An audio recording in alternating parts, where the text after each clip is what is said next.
Hi students, in this video we are going to discuss the value points of the chapter Poets and Pancakes by Asokamitran.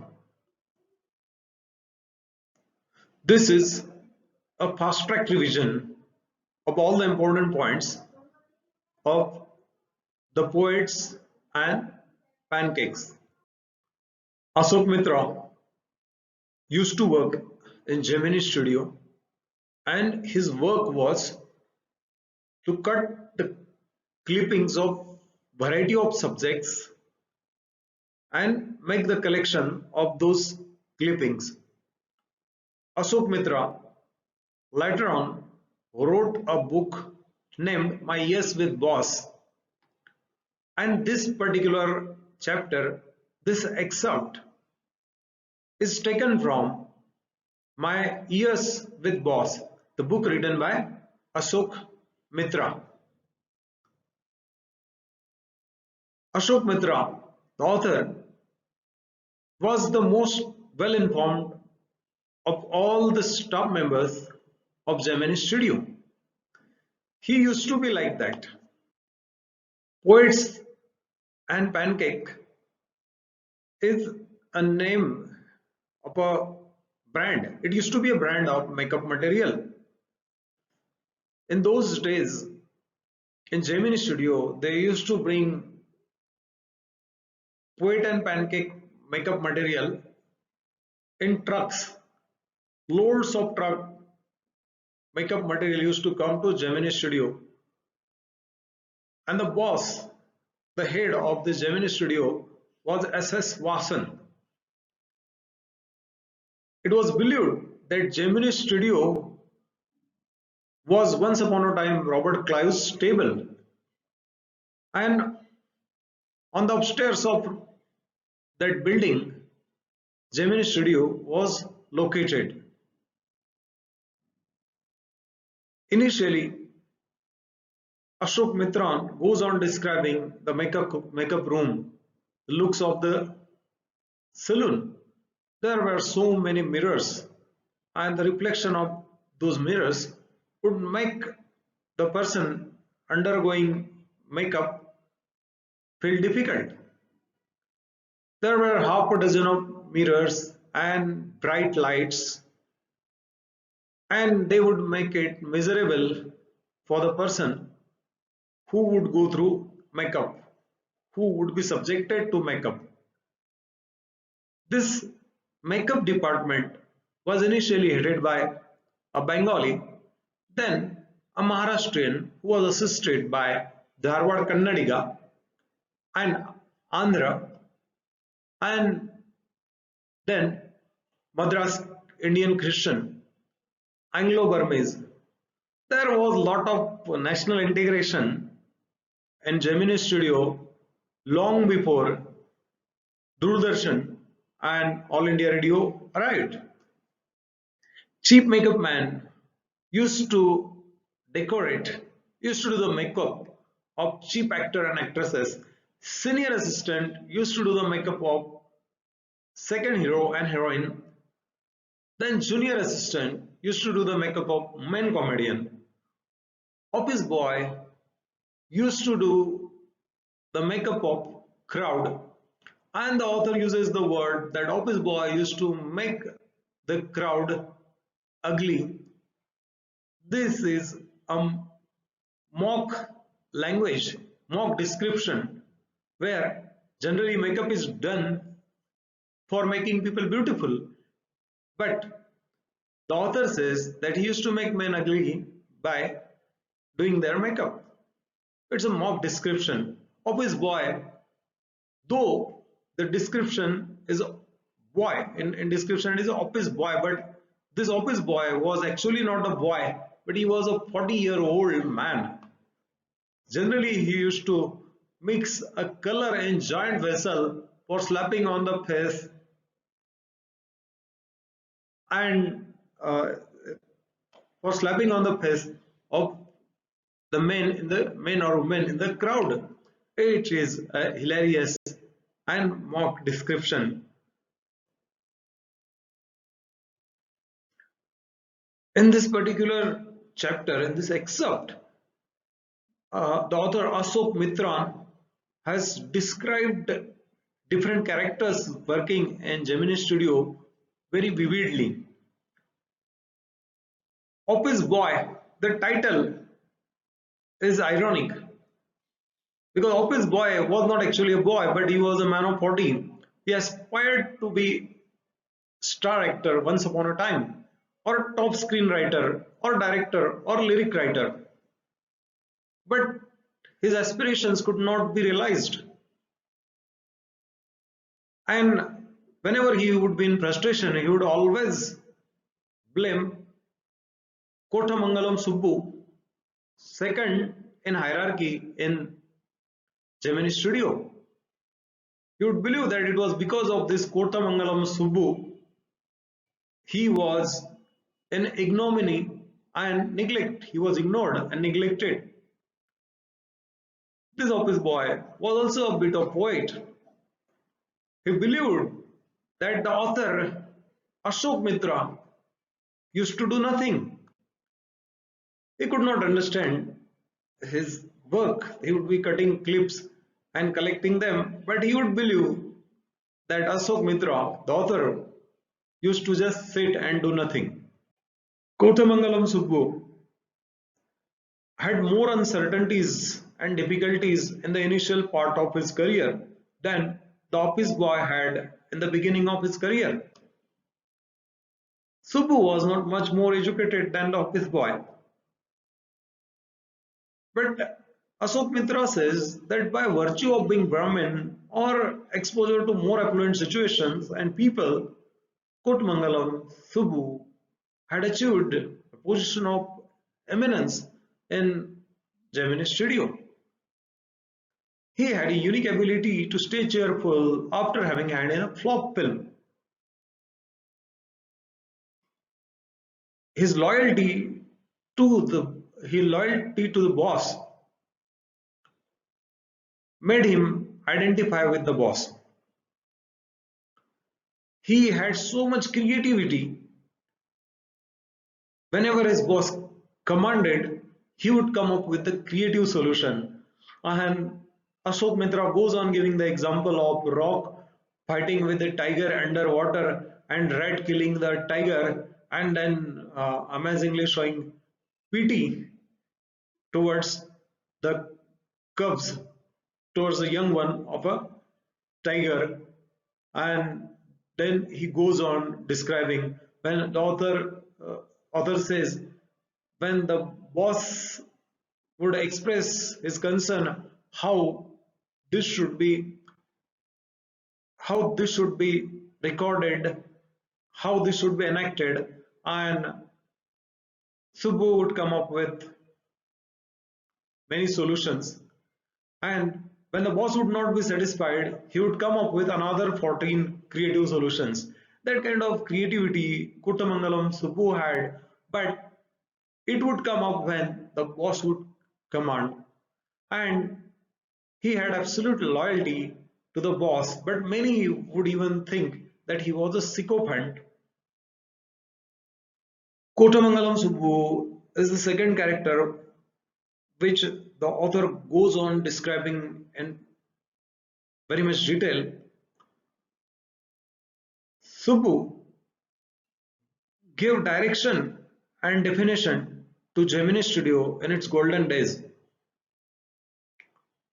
He was also a poet who was capable of more complex forms. Success in films, however, dwarfed his achievements in literature. Kothmangalam Subbu recreated the original story poem's mood and manner of Devdasis of the early 20th century. So his writing, it was genuine in folk refrain and diction. In the novel that he wrote, Thilana Monambal, there are dozens of deftly each character. There are dozens of keenly carved characters in this novel Thilana Mahanambal. Subbu had genuine love for every person. His house was a permanent residence for relatives and acquaintances. He was a man of charitable disposition and improvident man. He was not even conscious of pitying others. He would not be even conscious of pitying others. He was such a kind and charitable man, but still he had enemies. Why? Probably because of his sycophant demeanor, because of his readiness to say nice things about everything. People probably would not like him. Sycophant is a person who keeps on flattering rich and powerful unnecessarily, and demeanor means behavior. Or probably his closeness, his proximity to the boss made other people feel jealous of him, and they would look at him as an enemy. But whenever he would be with the boss, he would always in the role of an attendance. Office boy wished the direst things to Subbu. Subbu was amazing actor, but he never aspired for main role. But whenever he played any role in any movie, it would always be better than the main actor and actresses. Kothmangalam Subbu was a part of a story department in Gemini studio, and this story department comprised of lawyers, writers, and poets. Lawyer, legal advisor, but everyone often called to him exactly opposite. Lawyers handling of extremely talented temperamental actress was described in this excerpt. An extremely temperamental actress once lost her temper during the recording, and when she blew up over the set, the advocate this lawyer just switched on recording, and later on he played that recording, and that just ended the bright career of the talented actress. When she heard the recording he played, in she was in awe. He used to wear pant, tie, and coat. All others in the story department would wear khadi dhoti and clumsily tailored white shirt. The lawyer looked alone and helpless man, a man of cold logic. He was, like all other close aides of the boss, allowed to produce a film. Lots of pancake and raw materials were used, but not much came out of that film. At last, the boss closed the story department and lawyer lost the job. And probably first time in the history, lawyer lost the job when the poets were asked to go home. Gemini Studio was a favorite haunt for poets. HDS Yogi R, Sangu Subramaniam, Krishna Shastri, Harindranath Chattopadhyay. These poets were the frequent visitors to Gemini Studio. Barring office boys, everyone radiated leisure in Gemini Studio. And leisure is a prerequisite for poetry. If you are in leisure, if you are in comfort and relax, you can think poetry.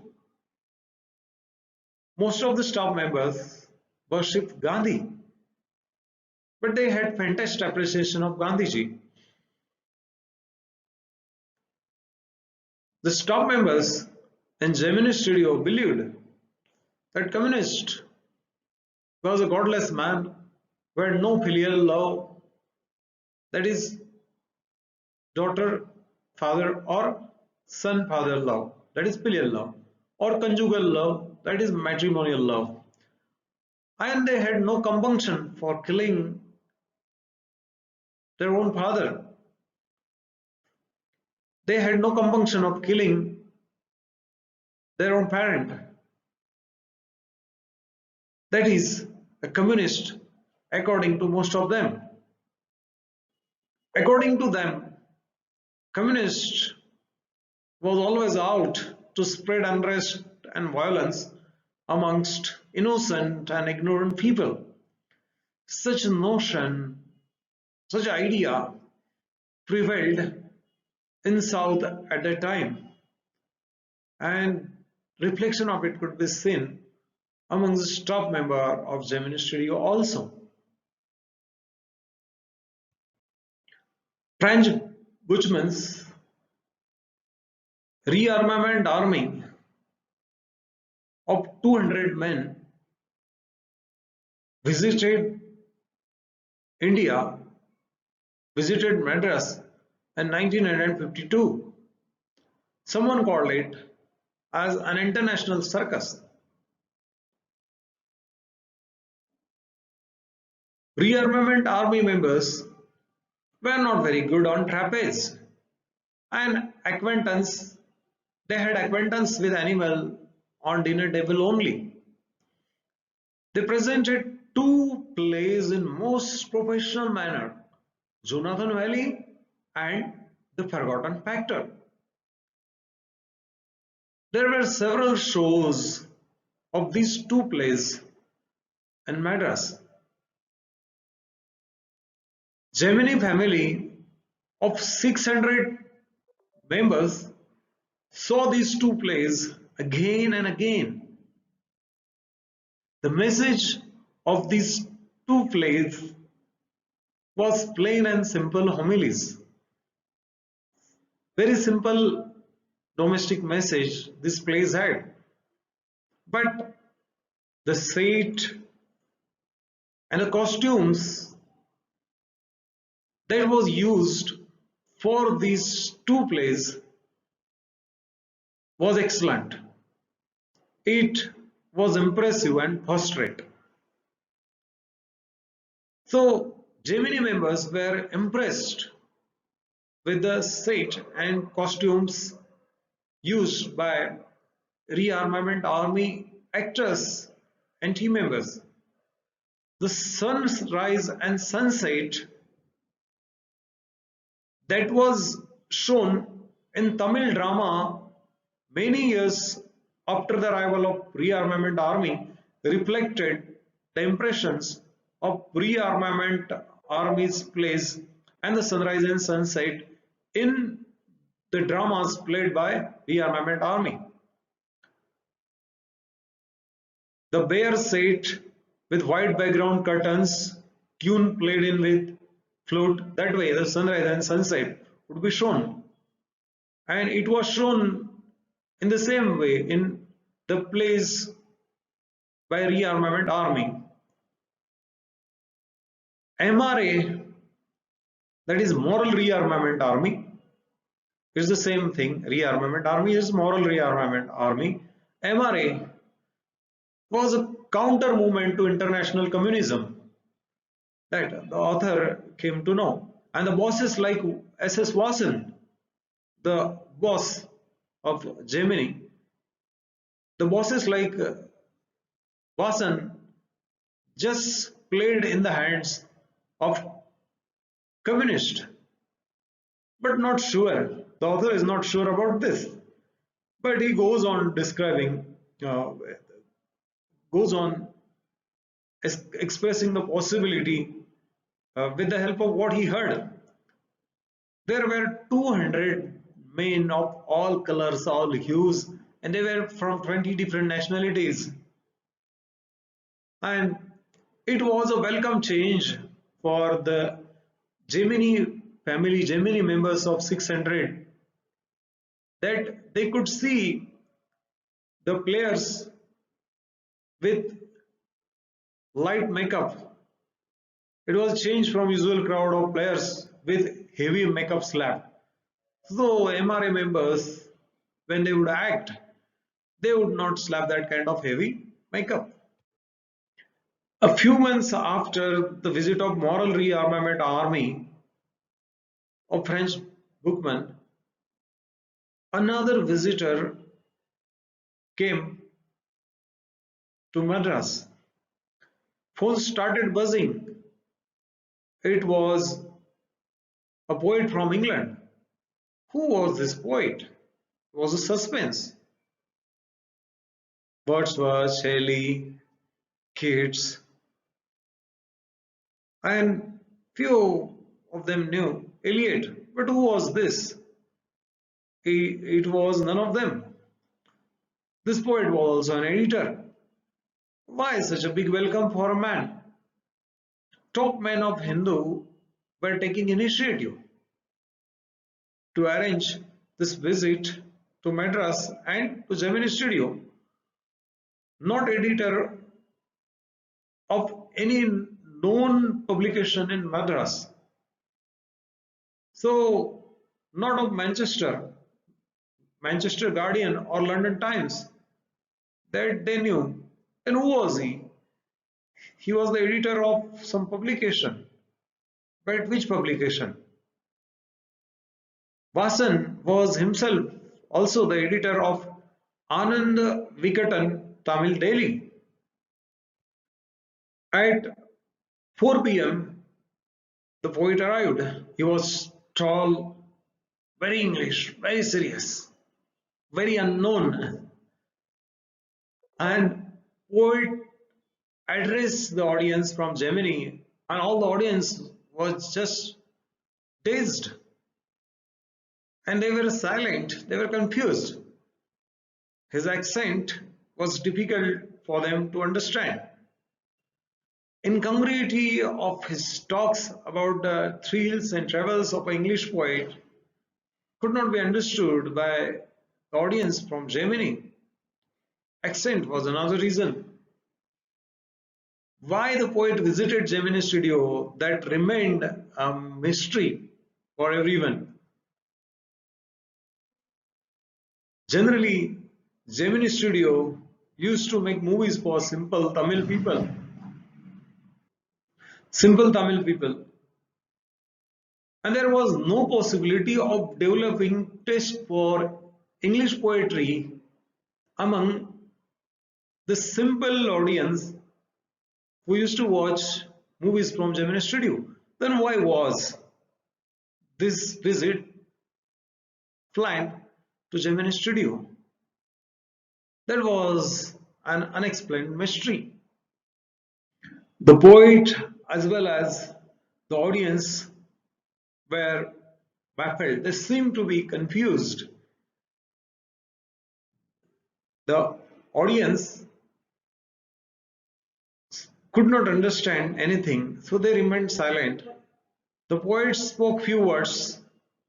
The poet went on speaking, and the whole thing continued for 1 hour. In the introduction of the poet, the boss used words like freedom and democracy.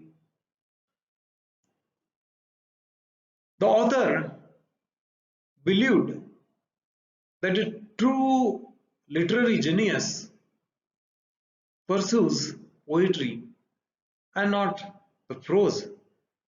The pursuit of a true genius is not poetry. Ashok Mitra believed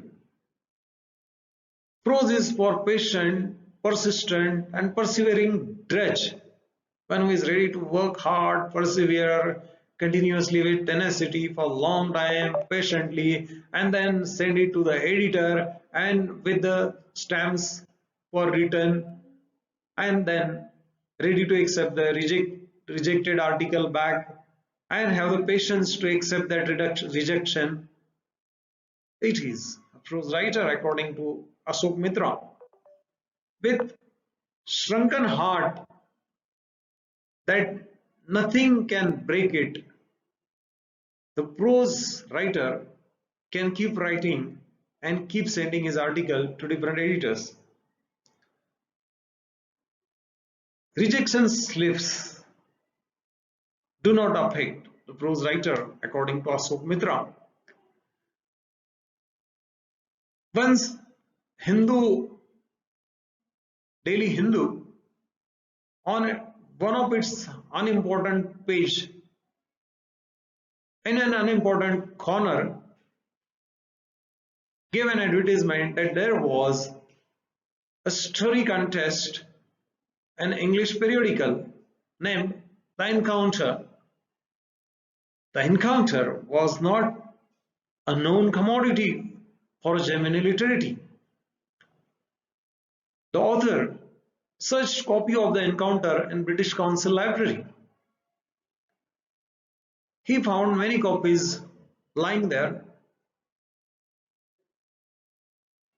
He observed Encounter, he read some of its line, and he found that the name of the editor of The Encounter was the name of the poet who visited Gemini, and suddenly he felt like meeting a lost brother by singing a song. In Indian films, two lost brothers meet at the end. In the same way, he felt that he was meeting a lost brother when he read the name Stephen Spender, the editor of The Encounter. For a long time, visit of a poet to the Gemini studio was a mystery. But later on, years later, when the author had lost his job in Gemini studio and he had neither time nor money, he was walking on Mount Road in Madras near the post office, and he found that there were many new books lying there and they were being on sale, 50 paisa for each book. So he was in a condition that whatever cheap he would find, he would buy. And there was special low prices for students edition, anniversary of Russian Revolution. On the occasion of anniversary of Russian Revolution, there was special low prices edition available for students in 50 paisa only. So Ashok Mitra went there and he picked up a copy of the book. The title of the book was The God That Failed, and he paid 50 paisa for that. He saw the book. There were six separate essays. On journey of 6 men of letters into communism, and then their disillusioned return. The name of those 6 great men of letter were Andre Gide, Rocard Wright, Ignatius Ceylon, Arthur Koester, Louis Fisher, and Stephen Spender. When he read the name, the book became suddenly very important for him. And his mind was lit up. The dark chambers of his mind were suddenly lit up as he understood why audience at Gemini studio were sitting silent when the poet was delivering his speech that day. The mystery was suddenly revealed to his mind. his boss may not have to do anything with his poetry. His boss may not have to do anything with Stephen Spender's poetry, but not with his God that failed. But the boss had certainly do something with his God that failed. The meaning is that the book had relation with Stephen Spender and his communism, and he was invited to Gemini studio because of his relation, his belief in communism, and boss like Watson were just played by the communists. And the book God that failed goes on describing Stephen Spender's journey in communism, journey into communism, and his disillusioned return. Therefore, the author Ashok Mitron goes on saying this statement that the boss may not have to do anything with Stephen Spender's poetry, but but he had some importance with his God that failed, that is his communism that failed.